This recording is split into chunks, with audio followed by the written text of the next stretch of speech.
Namun dari animasi-animasi ini juga kita bisa melihat masyarakat plus 62 ini ya begitu kreativitas yang sangat luar biasa.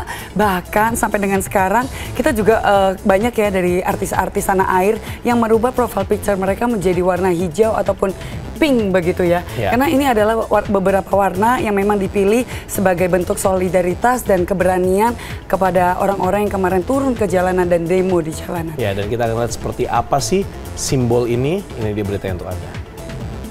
Brave Pink dan Hero Green mendadak viral di Jakartmaya. Sederet publik figur mengganti foto profil media sosial mereka dengan latar berwarna pink dan juga hijau sebagai simbol keberanian, perjuangan, dan keadilan yang disuarakan oleh masyarakat. Pink mengacu pada seorang ibu yang dengan berani berdiri di baris depan melawan ketidakadilan, dan hijau mengacu pada warna ojek online yang solid memadati jalanan. Ada Afgan, Raisa, Titi DJ, Devano, Saskia Adiameka, dan masih banyak lagi yang mengubah foto profil sosial media mereka.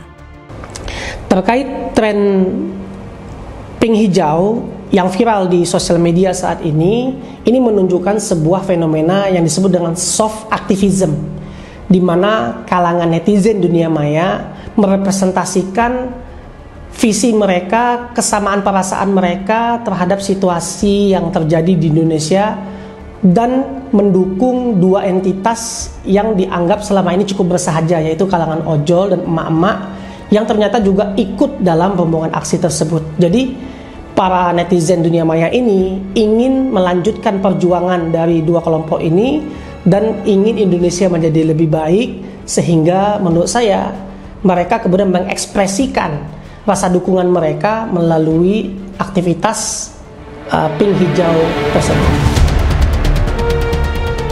Menariknya, ketika hampir semua publik figur mengganti latar foto profil dengan warna pink dan hijau, Denny Sumargo justru menggunakan merah putih sebagai latarnya. Mengenakan jas lengkap dengan kacamata, makna merah putih yang diserukan Denny jelas punya tujuannya sendiri. Satu hal yang pasti, warna hanya sekedar simbol. Perjuangan dan pergerakan masyarakat yang terus menyerukan keadilan adalah hal utama demi bangsa Indonesia yang lebih baik. Nggak apa-apa, sama itu tujuannya baik untuk persatuan masyarakat Indonesia, untuk menyuarakan kebenaran, menyuarakan tuntutan masyarakat yang emang terbaik buat Indonesia.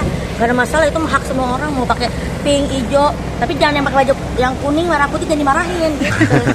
17+8 menurut Gigi yang paling diutamakan yang mana tuh? Undang-undang perampasan aset untuk para koruptor.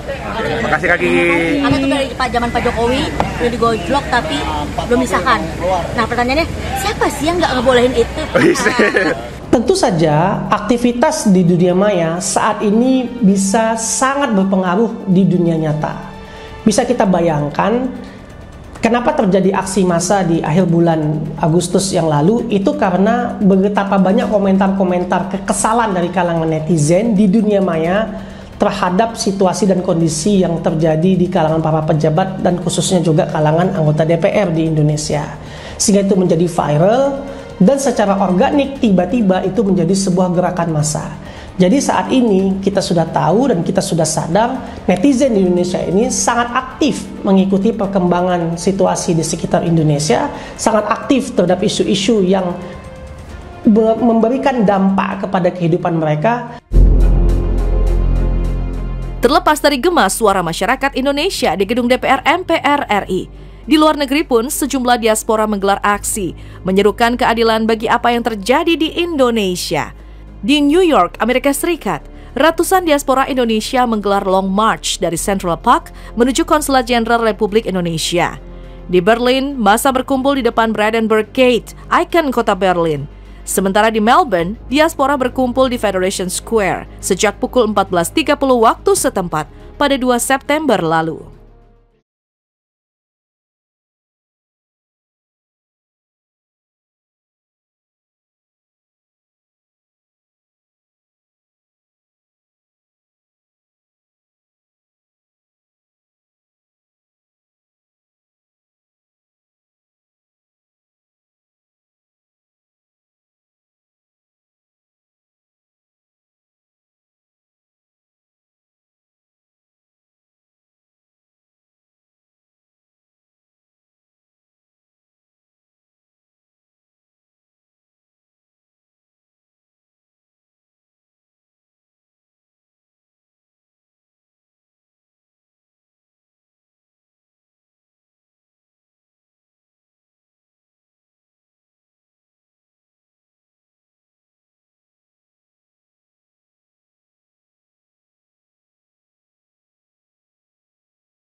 Indonesia tetap di hati, sekalipun di negeri orang, cinta pada tanah air tak pernah pudar.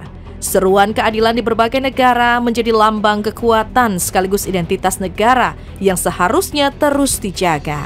Teman-teman aku gitu selama mahasiswa, dan kemarin juga banyak Indonesia yang sedang WHP di sini. Bahkan ada yang dari luar Melbourne, dari Sydney ikutan datang karena di Sydney belum ada aksi. Jadi banyak banget orang Indonesia di sini dan mereka semua itu sangat prihatin dengan apa yang terjadi di Indonesia. Menurut aku insiden dan juga musibah yang terjadi terhadap saudara Afan itu salah satu pematahnya juga sih. Karena salah satu yang ada di tuntutan dari kami semua ya sebagai rakyat dan yang juga disampaikan di aksi damai kemarin adalah agar TNI atau Polri atau aparat itu untuk tidak menggunakan kekerasan terhadap rakyat yang hanya sedang menggunakan haknya untuk menyuarakan aspirasinya. Kemarin itu salah satu penggerak aksinya adalah dari Melbourne Bergerak. Nah, Melbourne Bergerak itu salah satu komunitas yang foundernya bernama Mbak Pipin, itu sapaan akrabnya. Kalau nggak salah nama lengkapnya Mbak Willia Jameson. Dia merupakan mahasiswa PhD juga di sini. Jadi beliau adalah salah satu penggerak yang kemarin juga memimpin orasi. Jadi kalau dari komunitasnya itu dari Melbourne Bergerak, tapi kemarin juga ada beberapa partner dari aliansi Student Against War. Itu juga menjadi salah satu komunitas yang ikut menggerakkan aksi juga kemarin. Biasa kita harus berikan tepuk tangan buat solidaritas saudara-saudara kita diaspora yang ada di luar negeri sana ya.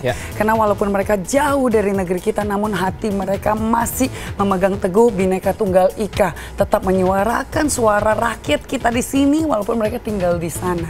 Dan sekali lagi ini kita juga mendoakan buat mereka-mereka ini sehat selalu dan jangan pernah lelah untuk membela negaranya sendiri. Itu dia ya, dan kita juga selalu berdoa ya untuk bagaimana negara kita ini menjadi negara yang kuat gitu ya, dan mudah-mudahan apa yang memang aspirasi yang disampaikan kepada pihak-pihak yang dituju itu bisa sampai dan juga bisa terrealisasikan, dan semoga juga rakyat kita juga menjadi rakyat yang besar dan juga makmur. Amin.